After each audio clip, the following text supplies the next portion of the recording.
لیکن یہ کہ امام مہدی کی حکومت قائم کرنے کے لیے کون لوگ آئیں گے؟ عرب جو ہیں وہ اندر سے کھوکھلے ہو چکے ہیں، عیاشی نے، دولت نے، پیسے نے، دولت، پیسہ، عیاشی، اس کی وجہ سے کھوکھلے ہو چکے ہیں۔ یہاں میں آپ کو دو حدیثیں سنانا چاہتا ہوں۔ سنن ابن ماجہ کی روایت ہے حضرت ابو ہریرہ سے رضی اللہ تعالی عنہ، قال قال رسول اللہ صلی اللہ علیہ وسلم اذا وقعت الملاحم بعث اللہ بعثا من الموالی ہم اکرم العرب فرسا واجودہ سلاحا یوید اللہ بہم الدین، رواہ ابن ماجہ عن ابی ہریرہ رضی اللہ تعالی عنہ۔ جب ملاحم کا دور شروع ہوگا تو اللہ تعالیٰ اٹھائے گا ایک لشکر یا لشکروں پر لشکر موالی میں سے۔ موالی کون ہے؟ عربوں نے جب فتح کیا تھا اس پورے علاقے کو خلافت راشدہ کے دوران، اور پھر وہ لوگ جو ہے، ایک رائے تو یہ تھی کہ انہیں غلام بنایا جائے سارے آبادیوں کو، لیکن یہ کہ حضرت عمر کا اجتہاد تھا، اس کے مطابق جو ان کو غلام نہیں بنایا گیا تو وہ موالی کی حیثیت رکھتے ہیں۔ عربوں میں دم نہیں ہے، موالی میں سے لشکر اٹھیں گے کہ جو در حقیقت حضرت مہدی کی حکومت کو قائم کریں گے۔ دوسری حدیث سنیے، عن عبداللہ ابن الحارث رضی اللہ تعالی عنہ، اور یہ ابن ماجہ کی روایت ہے، قال قال رسول اللہ صلی اللہ علیہ وسلم یخرج الناس من المشرق فیوطئون للمہدی یعنی سلطانہ، لشکر نکلیں گے، لوگ آئیں گے مشرق سے اور وہ حضرت مہدی کی حکومت کو جمائیں گے اور قائم کریں گے۔ اب ذرا نوٹ کیجئے کہ جزیرہ نماء عرب کے مشرق میں کون سے ملک ہیں؟ تین: ایران، افغانستان، پاکستان۔ یہ تین سالڈ مسلم ممالک، مسلم آبادی اکثریت۔ ویسے تو یہ کہ آگے ہندوستان میں 20 کروڑ مسلمان ہیں، لیکن وہ 20 کروڑ جو ہے وہ تو 80 کروڑ کے اندر تحلیل ہو جاتے ہیں غیر مسلموں میں، لیکن یہاں جو معاملہ ہے یہ غالب اکثریت کا۔ ان میں سے ایران کا معاملہ جہاں تک ہے، نمبر 1 یہ کہ وہ شیعہ عقائد کے حصار میں بند ہے، اس سے ادھر ادھر ہونا اس کے لیے ممکن نہیں۔ حدیث میں یہ بھی آتا کہ اصفہان سے 70,000 یہودی دجال کا ساتھ دیں گے۔ لیکن بہرحال خراسان ایک صوبہ ہے افغانستان کا اس وقت بھی شمال مشرقی کونے میں، مجھے امید ہے وہاں سے خیر کی، کیونکہ خراسان کا لفظ وہاں پہ شامل ہے، اور حضور کی حدیث میں بعد میں آپ کو سناؤں گا کہ خراسان سے فوجیں چلیں گی جو یروشلم کو دوبارہ حاصل کریں گی، فتح کریں گی، جیسے پہلے یروشلم کھویا عربوں نے تھا، دوبارہ حاصل کیا تھا کرد نے، کرد خون صلاح الدین ایوبی رحمۃ اللہ علیہ، ایسے اب پھر عربوں نے کھویا ہے، لیکن لینے والے خراسان سے لشکر آئیں گے۔ یخرج من خراسان رایات سود لا یردھا شیء حتی تنصب بإیلیا، خراسان کے علاقے سے کالے علم لے کر لشکر چلیں گے جن کے رخ کو کوئی موڑ نہیں سکے گا جب تک کہ وہ جا کر یروشلم میں نصب نہ ہو جائے۔ اس کے بعد نام آتا ہے پاکستان کا۔ یہ ہے میری اور آپ کی داستان، اور یہ ہے سبب جس کی وجہ سے کہ میں آپ سے یہ گفتگو کر رہا ہوں۔ اصل میں تو کس لیے؟ محض ایک علمی استفادہ، محض اپنی بات آراء کو ظاہر کرنے کا شوق نہیں، بلکہ یہ کہ اپنی ذمہ داری ہم پہچانیں کہ ہم کس مقام پر کھڑے ہیں۔ دیکھیے، اس پاکستان کے بارے میں یا ہندوستان کے بارے میں علامہ اقبال نے کہا تھا اپنے ترانہ ملی میں، میرے عرب کو آئی ٹھنڈی ہوا جہاں سے، میرا وطن وہی ہے، میرا وطن وہی ہے۔ اور مجھے بتایا گیا کہ سنن ابی داؤد میں یہ روایت موجود ہے کہ حضور نے فرمایا کہ ہندوستان کی طرف سے مجھے ٹھنڈی ہوا آتی ہے، اگرچہ مجھے وہ حدیث ابھی نہیں ملی ہے، لیکن حزب التحریر کا ایک کارڈ مجھے ملا تھا، تو اس میں اس حدیث کا اور اس میں ابو داؤد کا روایت کا حوالہ موجود تھا۔ لیکن میں جو چیز آپ کو بتا چکا ہوں وہ یہ کہ الف ثانی کا پورا تجدیدی کارنامہ اس ہندوستان کی سرزمین میں ہوا۔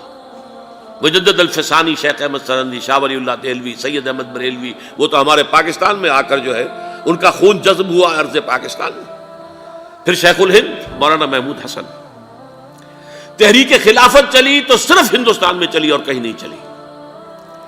آزادی کی تحریک چلی پوری دنیا میں، وہ نیشنلزم کی بنیاد پر چلی، ملے نیشنلزم، عرب نیشنلزم، ترک نیشنلزم۔ ہمارے ہاں چلی تو اسلام کے نام پر، پاکستان کا مطلب کیا؟ لا الہ الا اللہ۔ پھر پاکستان قائم ہوا معجزے کے طور پر، بلکہ نازل ہوا ہے لیلۃ القدر میں، انا انزلناہ فی لیلۃ القدر، جیسے قرآن نازل ہوا لیلۃ القدر میں، یہ پاکستان بھی نازل ہوا لیلۃ القدر میں۔ اس کا برقرار رہنا ابھی تک معجزہ ہے۔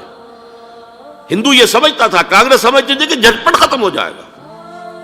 پھر یہ کہ اس کا قرارداد مقاصد کا پاس ہو جانا، مزید بھی اور اضافی دفعات دستور میں آ جانا، اب کمرشل انٹرسٹ کو ربا قرار دے کر حرام قرار دینا، یہ سارے لینڈ مارکس ہیں کہ جو اشارہ کر رہے ہیں کسی چیز کی طرف، معاملہ کدھر جا رہا ہے۔ پھر یہ کہ یہ جو 14ویں صدی کے مجدد تھے شیخ الہند، اس کے بعد سے کچھ ایسی شخصیتیں عظیم پیدا ہوئی ہیں ہند میں، جن کو میں سمجھتا ہوں کہ 14ویں صدی کے مجدد اور 15ویں صدی کے مجدد کے درمیان، یہ 15ویں صدی کے مجدد کی راہ کو سیدھا کرنے والے، جیسے کہ حضرت یحییٰ نے کہا تھا میں تو آنے والے کا راستہ سیدھا کر رہا ہوں حضرت عیسیٰ کے لیے، ایسے ہی 15ویں صدی کے لیے امام مہدی کے لیے راستہ صاف کرنے والے سب سے پہلے علامہ اقبال، جنہوں نے اسلام کا تصور دین کی حیثیت سے دوبارہ زندہ کیا ہے، ورنہ اسلام ایک مذہب کی شکل اختیار کر چکا تھا۔ پھر مولانا مودودی، مولانا ابوالکلام آزاد حکومت الہیہ کے نعرے کے ساتھ میدان میں آئے۔ یہ اقبال نے جو تصور پیش کیا تھا اس پر عملی جد و جہد کے لیے حزب اللہ قائم ہوئی۔ نوٹ کر لیجئے 11 برس کا فرق ہے عمر کا علامہ اقبال کے اور ابوالکلام کے، اور 1913 میں جب حزب اللہ قائم کی ہے اس وقت علامہ اقبال کی ملی شاعری اپنے عروج کو پہنچ چکی تھی۔ پھر یہ کہ علامہ اقبال کے بعد تعمیل جو ہے اس کام کی وہ ابوالکلام نے کی، لیکن روایتی علماء کی شدید مخالفت کی وجہ سے وہ بددل ہو کر چھوڑ گئے، کانگریس میں شامل ہو گئے، بساط جو ہے حزب اللہ کی انہوں نے لپیٹ دی۔ پھر مولانا مودودی آئے، انہوں نے وہ ڈور جو ہے اس کا سرا تھاما، جماعت اسلامی قائم کی حکومت الہیہ ہی کے قیام کے لیے، اگرچہ میرے نزدیک یہ کہ وہ انتخابی اور ایک قومی سیاست کی ایک جماعت بن کر پاکستان میں جو ہے دلدل میں پھنس گئی ہے۔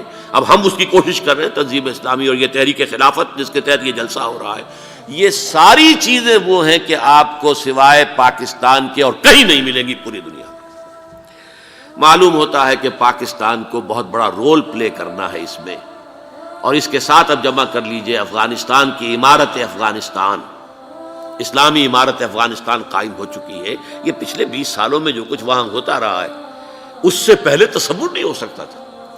علامہ اقبال کے فرزند بھی دیکھ کر آئے ہیں، تو اگرچہ وہ خود میں سمجھتا ہوں کہ خاصے انہیں آپ لبرل کہیں، آزاد خیال کہیں، لیکن اس درجے متاثر ہو کر آئے تھے کہ انہوں نے یہ کہا افغانستان میں جو میں نے حالات دیکھے ہیں کہ اگر 2-4 اور مسلمان ملکوں کے اندر یہ نظام قائم ہو جائے تو پوری دنیا مسلمان ہو جائے گی۔ یہ سب کچھ کیسے ہو رہا ہے؟ یہ آنے والے دور کی جھلکیاں ہیں۔ Coming events are casting their shadows before. یہ سب بتا رہے ہیں کہ پاکستان افغانستان کو مل کر اس میں کوئی عظیم رول پلے کرنا ہے۔ اور اس کے ضمن میں اب میں علامہ اقبال کے بارے میں آخری بات کہہ رہا ہوں۔ علامہ اقبال کے بارے میں عام یہ خیال ہے، انہوں نے اپنے خطبات میں مہدی کا اور نزول مسیح کا، حالانکہ میں کل پڑھ رہا تھا مولانا سید احمد اکبر آبادی رحمۃ اللہ علیہ کا ایک مقالہ ان کا کہ علامہ اقبال نے ابن خلدون کے بارے میں یہ کہا ہے کہ مہدی کا اور نزول عیسیٰ کا دونوں کا انہوں نے انکار کیا ہے، حالانکہ ابن خلدون نے نزول عیسیٰ کا انکار نہیں کیا، صرف مہدی کا انکار کیا۔ بہرحال علامہ اقبال نے خطبات میں انکار کیا ہے، لیکن یہ کہ اپنی شاعری کے اندر میں چیلنج کرتا ہوں کسی بڑے سے بڑے اقبال شناس کو، ان کا یہ شعر ذرا سنیے: خضر وقت از خلوت دشت حجاز آید بروں، کارواں زی وادی دور و دراز آید بروں۔ خضر وقت، امام وقت، رہنمائے وقت، قائد وقت، خلوت دشت حجاز، حجاز کی صحرا کی کسی خلوت گزینی سے نکل کر باہر آئیں گے۔ میں حیران ہوتا ہوں علامہ کے اس فکر پر اور اس مصرے پر۔ یہاں انہوں نے شیعہ اور سنی دونوں کے کانسیپٹ جمع کر دیے۔ شیعہ کا کانسیپٹ یہی چھپے ہوئے کسی غار میں وہاں سے برآمد ہوں گے، اور ہمارا کانسیپٹ میں ام سلمہ رضی اللہ تعالیٰ عنہ کی حدیث سنا چکا، چھپے ہوئے ہوں گے وہ وہاں پر، مدینے سے نکل کر آ کر مکے میں چھپ جائیں گے۔ اس خانہ جنگی کی حالت میں لوگ ان کی طرف دیکھ رہے ہوں گے، سوچتے ہوں گے انہیں میدان میں آنا چاہیے، کوئی پارٹ پلے کرنا چاہیے، امت کی رہنمائی کرنی چاہیے، لیکن وہ چھپیں گے، وہ کارے ہوں گے، وہ اس ذمہ داری کو قبول نہیں کرنا چاہیں گے، جا کے چھپ جائیں گے مکے میں، وہاں سے مکے والے انہیں نکالیں گے، اور وہ کارے ہوں گے، انہیں بالکل یہ پسند نہیں ہوگا کہ یہ ذمہ داری اٹھائیں۔ تو خضر وقت از خلوت دشت حجاز آیت بروں، کارواں زی وادی دور و دراز آیت بروں۔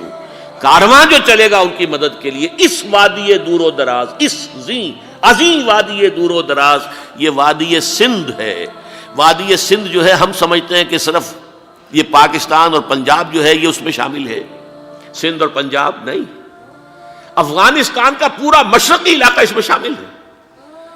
جیسے دریائے جہلم سندھ میں جا رہا ہے، جیسے دریائے گلگت سندھ میں آ کر ملتا ہے، جیسے دریائے چناب اور راوی اور جہلم اور یہ سب جا رہے ہیں اور آ رہے ہیں، اسی طرح دریائے کابل کہاں سے آ رہا ہے، دریائے گومل کہاں سے آ رہا ہے، ٹوچی کہاں سے آ رہا ہے، یہ سارا جو ہے ڈرین جو ہو رہا ہے ایسٹرن جو ہے پارٹ آف افغانستان، یہ سب وادی ہے۔ اس وادی کے یہ دو حصے ہیں، ایک حصہ جو ہے یہ ادھر پاکستان میں ہے اور اسی وادی کا دوسرا حصہ جو ہے وہ افغانستان میں ہے۔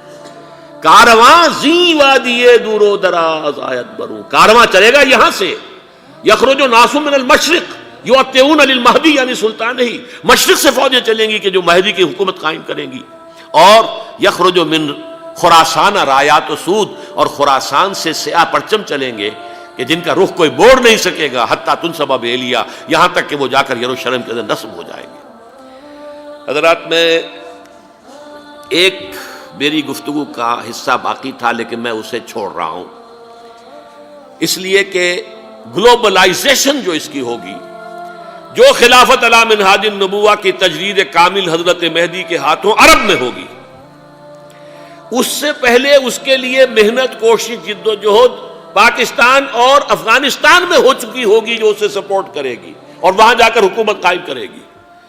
اس کے بعد گلوبلائزیشن کا جو مرحلہ اس کا ہے وہ حضرت مہدی کے ہاتھوں نہیں ہے، وہ حضرت عیسیٰ ابن مریم ان کے نزول کے بعد ہے، جن کے نزول کے بعد دجال کا خاتمہ ہوگا اور یہودیوں کا استحصال ہوگا، مسلمانوں پر بھی بڑی تکالیف عربوں پر آئیں گی، شدائد آئیں گے، لیکن یہ وہ میں حصہ ملتوی رکھتا ہوں کسی دوسری محفل اور کسی دوسری مجلس اور نشست پر۔